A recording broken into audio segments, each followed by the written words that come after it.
Сайн байцгаана уу хүүхдүүд ээ. 50 дугаар сургуулийн 7-р ангийн сурагч Бэлгүн Далай Номон л байна. Бидэндээ хамт эх орныхоо үзэсгэлэнд байгаль 93 наадмаар аялцгаая.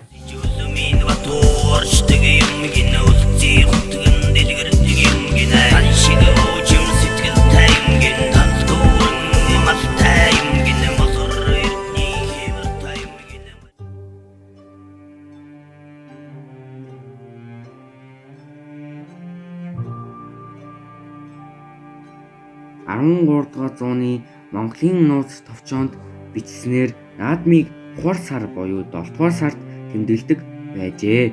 Үүний дараа 7 хошуу даншиг наадам, 10 засгийн наадам, 1922 онд ардын төрийн наадам, 1990 оноос хойш үндэсний их баяр наадам хэмээн тэмдэглэсээр иржээ.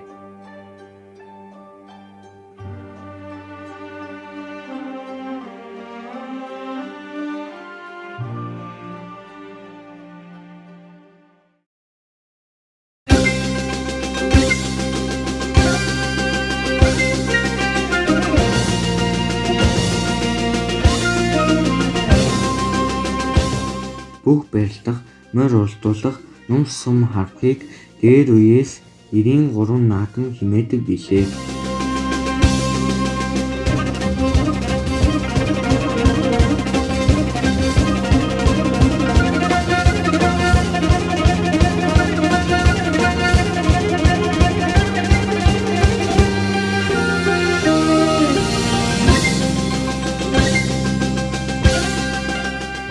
Хүүхдүүд бид эвтнээс уламжлагдсан ирсэн үндэсний их баяр наадмынхаа утга учир ач холбогдлыг танин мэдснээр өв соёл ёс уламжлалаа дээдсэн жинхэнэ Монгол хүн болох юм.